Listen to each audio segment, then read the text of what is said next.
Hi there, I'm Carrie Parrish and I serve on the Church and Society Committee at FUMC Portland. Every summer, the Church and Society Committee funds an internship for a graduating high school senior. We pay our intern a stipend to work in a local nonprofit aimed at alleviating human suffering caused by economic hardship, health, safety, or the environment. I am joined today by Jessica Mason, who served as FUMC's Greathouse Intern this summer.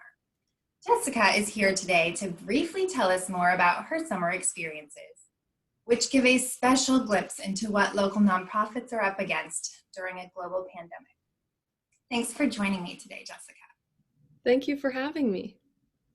Jessica, it's an understatement to say that this year's Greathouse internship did not look like the internship of past years.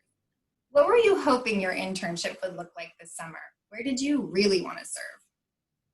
Well, it certainly looked very different than I was first anticipating. I was hoping that by June we would be done with the pandemic, but that obviously did not happen.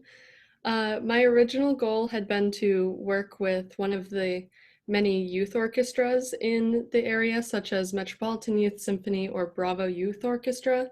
However, neither of them were doing anything during the summer, so yeah, it ended up different, but it ended up working out really well regardless. Because every nonprofit was scrambling to rethink and regroup their plans in late spring, we were unable to find you one nonprofit that was willing to take on a full-time intern. Instead, you ended up serving at 3 different organizations. At Friends of Mount Tabor Park, you hosted the Visitor Center. At First Baptist Church in McMinnville, you helped organize a music library. And at Lift Up, you worked in the warehouse, packing food bags for delivery. Tell us about your work at Friends of Mount Tabor. What did you do there? So, Friends of Mount Tabor Park is in charge of running the visitor center in the park, and I got connected with them through my mom, who was on the board of Friends of Mount Tabor Park. And the visitor center is one of many things they do. They also make sure that the park is clean and that there isn't poison ivy, and they make sure that there's safety precautions as well, such as putting in handrails on the stairs. But I was in charge of a few shifts in the visitor center where I would help answer questions of any of the visitors or give out brochures and just generally have fun with some visitors and have conversation. And we also had dog treats. And so there were a lot of dogs that knew there were dog treats who would come and see me every single time. Say more about what it was like to offer hospitality in the time of COVID.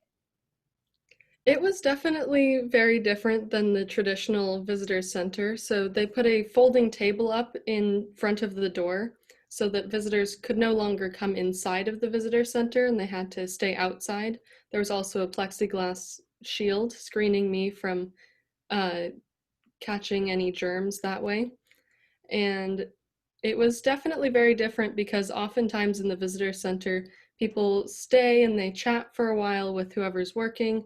But this time, conversations were a lot shorter and much more to the point of why they had originally come instead of just chatting for a while. Mm-hmm. But you did get to work with some other volunteers while you were there, is that correct? Yeah, I did work with a few. And hopefully, did you get to build some relationships with them that might have felt a little bit different than through the plexiglass? Yeah, I worked with Dave Hillman the most, and he was elected the mayor of Friends of Mount Tabor Park because he retired from running the visitor center this year. He also was interviewed by the Southeast Examiner recently, and he is also the grandfather of my neighbors. So I've known him for a very long time, but this is the first time that I've really gotten to connect with him as an adult. That's wonderful. Thanks. I'd like to spend the next part of our time, the bulk of the rest of our time, talking about your work for Lift Up, which partnered with the FUMC earlier this year to start a food pantry located in our church. On Tuesday and Friday mornings, you served at the Lift Up warehouse in North Portland. Tell us about your work there. So every morning I would get to, well, Tuesday and Friday mornings, I would get to the warehouse at around 8 or 8:15, and I would help pack the perishable food bags. So the way that the warehouse works is it is designed to help people who cannot get to the pantry for whatever reason, whether it's health reasons or they have no way of getting transportation.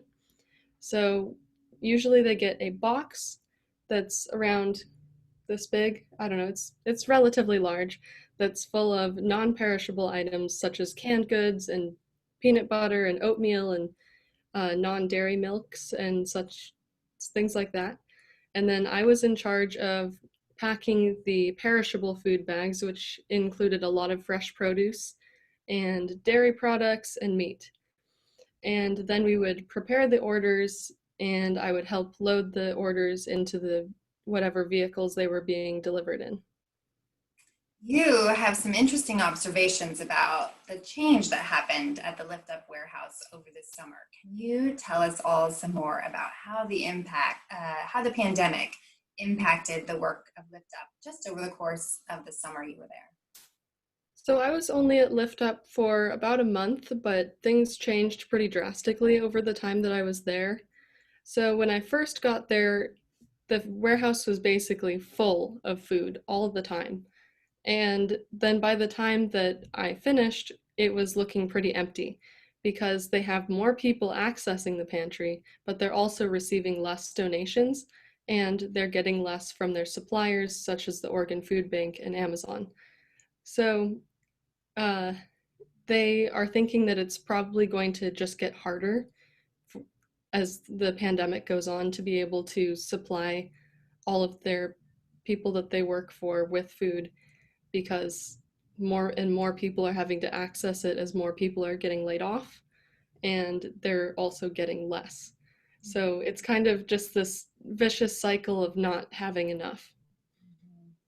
Yeah, my understanding is that the federal government offers food support to the Oregon Food Bank, and then the Oregon Food Bank shares a portion of that with Lift Up. And then Lift Up also uses donations from the community to stock its shelves as well. Is that correct? Yes, we often received community members dropping off donations while I was there. So it's obvious that Lift Up is working tirelessly to keep feeding our neighbors through the warehouse and also through the pantry at FUMC. But it's getting harder, and they're only able to do what they can do because of the support from their community. Jessica, if church members wanted to get involved with offering more direct support to Lift Up through this challenging time, what should they do? The best way to help right now is to donate, either donating food or money, and you can go to Lift Up's website, which is www.lifturbanportland.org to make a money donation, or you can contact somebody who's, I'm sure there's emails on the websites, to find out what foods they're in need of. Because part of the problem with the food donations is sometimes they get too much of one thing and then they can't get rid of it in time, and so then it goes bad. And food waste is never a good thing. So if you're wanting to donate food, the best thing to do is to contact somebody who works at Lift Up and find out what they need right now. Awesome. I know they make a list available as well, and sometimes when we're running a drive through the church to help the pantry, we can make that list available. But also, they don't always get the same donations all the time. Even food that's passed through from Amazon and the Whole Foods connection or the Oregon Food Bank, it's not always the same products. They can't consistently count on fresh produce every week or fresh milk every week, can they?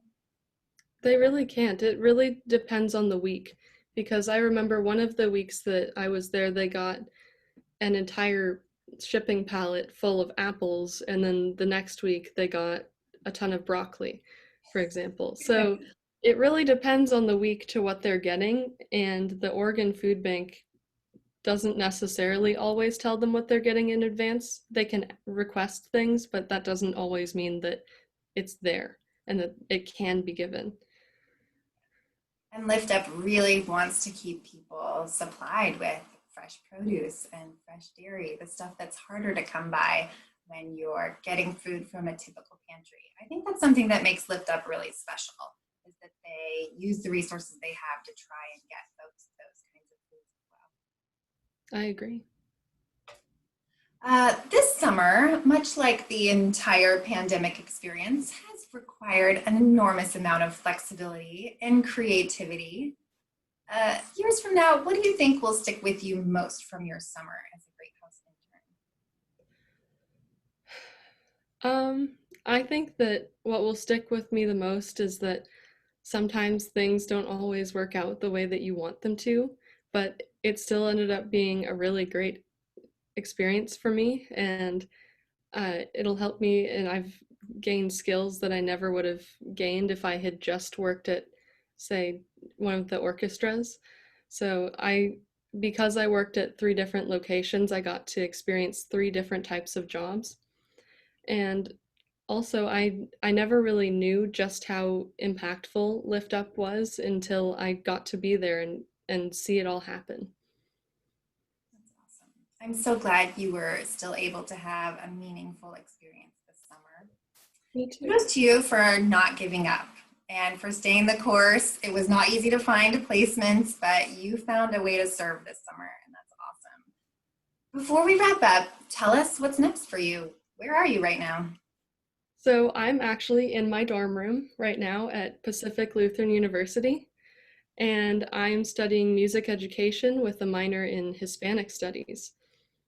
And I hope to be able to serve my future students and with the skills that I've learned through this internship.